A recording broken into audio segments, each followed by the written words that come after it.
Non, mais c'est pas bien d'être astronaute. C'est terrible symboliquement. C'est terrible. Cette planète est en train de mourir et on détourne nos regards vers l'ailleurs. C'est une très mauvaise idée. C'est une très très mauvaise idée. Il y a 8 millions d'espèces animales sur cette planète, dont probablement un dixième dont on ne connaît même pas l'existence. Et on dépense des milliards pour aller où? Là où il n'y a rien.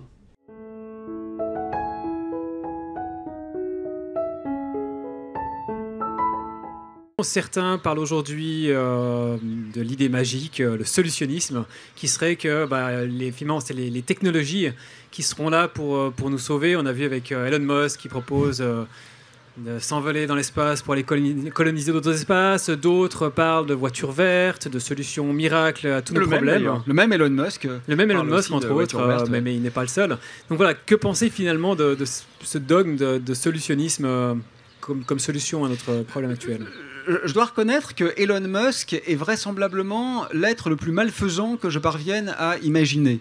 J'ai du mal à voir quelqu'un dont la vie sur Terre aura été plus dramatique pour les autres vivants sur la même planète. D'abord avec l'aventure de la voiture électrique qui a été vendue comme écologique, alors que évidemment une Tesla de 2 tonnes pour faire se mouvoir un corps humain de 60 kilos, faut quand même être un peu benet pour croire que ça peut être effectivement bénéfique du point de vue écologique, d'autant que les 400 kilos de batterie qui sont dans la voiture sont essentiellement irrecyclables et dramatiques du point de vue de l'empreinte quant à la pollution.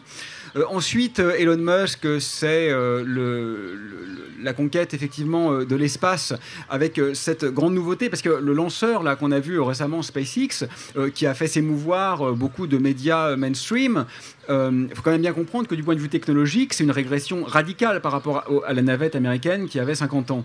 La seule chose qu'il y a de nouveau dans cette affaire, la seule chose qui est nouvelle, c'est qu'au lieu d'être une affaire d'État, c'est une entreprise privée. Ah, génial! Maintenant, c'est les entreprises privées qui vont dans l'espace. Magnifique. Ensuite, on a ce projet Starlink. Donc ça, vous savez, ce sont ces satellites-là dont le but essentiellement est qu'on puisse se connecter à Internet haut débit depuis le fin fond du Sahara, ce qui est évidemment absolument fondamental. Et cette constellation de satellites va finalement maculer quand même cette chose miraculeuse et, nous semblait-il, intouchable, qui était la beauté du ciel nocturne. Donc nous aurons maintenant droit à des traînées lorsqu'on regarde le ciel avec un télescope et qu'on fait une pause longue. Tout ça dans une idéologie de droite dure, hein, puisque Musk s'était aussi outré qu'on puisse confiner les gens et donc essayer de sauver des vies, parce qu'il fallait quand même à tout prix qu'on fasse tourner ces entreprises, sinon c'était la dictature. Donc il fallait que l'exploitation puisse continuer, même pendant la crise sanitaire. Et au-delà même de tous ces aspects factuels, regardons quand même un instant en termes symboliques, quoi. En termes symboliques, ces gigantesques fusées, là, comme une sorte presque de symbole phallique d'une société en déréliction, qui essaye encore de rouler un peu des mécaniques alors qu'elle est en train de faire preuve à sa propre périclitation. Je trouve que ça a quelque chose de fondamentalement pathétique, en réalité. C'est-à-dire que alors que nous devrions tourner tous les regards vers ce qu'il reste de beauté autour de nous, que nous devrions faire des véritables héros, non pas des astronautes, mais des Indiens d'Amazonie qui se battent pour la survie de leur microcosme, ou des précarisés qui se battent pour la survie de leur famille. Parvenir à avoir un exemple dans ce genre de super prédateur malfaisant, c'est même pas à lui que j'en veux, en fait, c'est à ceux qui l'aiment. Je me dis, mais comment peut-on... Et parfois, quand je dis ça, on me dit, vous êtes jaloux. Mais je préférerais mourir que d'être copain avec ce type-là. Enfin, je veux dire, c'est la puissance 1 million du propriétaire du yacht que j'évoquais tout à l'heure. C'est le type qui a non seulement tout raté, mais qui, en plus, a fait rater les autres. C'est la catastrophe ambulante. C'est l'archétype de ce à quoi il ne faut pas ressembler.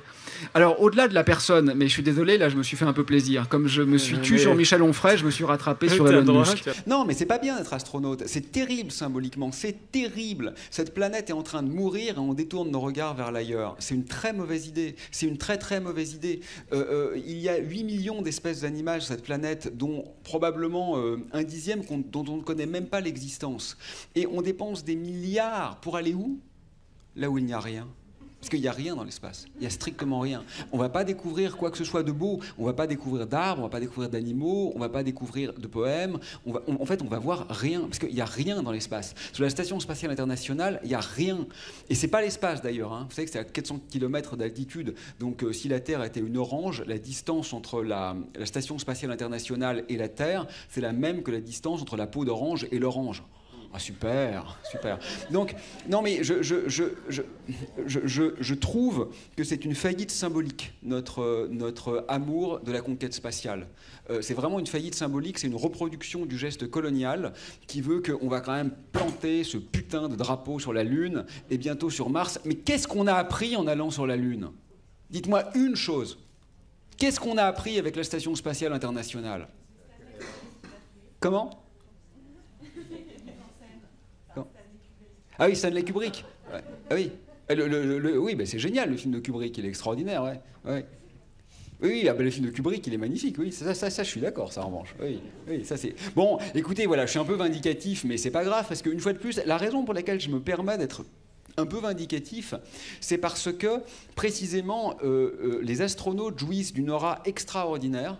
Alors que je pense qu'ils sont la quintessence de ce qu'on a fait de pire.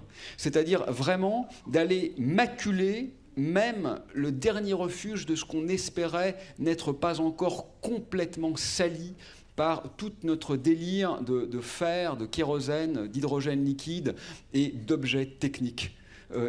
Il restait encore le ciel. Et même ça, c'est mal barré. Et d'ailleurs, j'ai été moi-même mis en difficulté avec ça. Donc là, je fais juste une petite confession de 30 secondes, parce que je m'inscris, moi, dans une pensée que j'espère être très radicalement décoloniale. Et j'ai été une fois à un festival d'astronomie, et il y avait des chercheurs, des scientifiques africains qui étaient tout contents parce qu'ils allaient enfin pouvoir participer à l'aventure spatiale. Et ça a été pour moi une grande dissonance cognitive, parce que j'avais envie de leur dire mais ne faites surtout pas ça, et en même temps ça aurait été justement très colonial de leur dire voilà ce que vous devez faire et voilà ce que vous ne devez pas faire. Et donc j'étais juste triste en fait, en leur disant mais d'abord vous vous rendez pas compte que vous n'avez aucune chance, c'est-à-dire que vous n'arriverez jamais à la cheville de la Chine ou des États-Unis, donc en fait on va vous donner des miettes dans cette aventure, mais vous n'y participerez même pas vraiment. Et ensuite, ce que vous avez à apprendre à la totalité du reste du monde, c'est justement la beauté de votre rapport au ciel. Arrêtez, pourquoi est-ce que vous nous suivez, même là où on s'est fourvoyé? Mais en même temps, je ne pouvais pas dire ça, parce que s'ils souhaitent le faire, je n'ai aucune légitimité pour les en dissuader. Mais j'étais juste triste.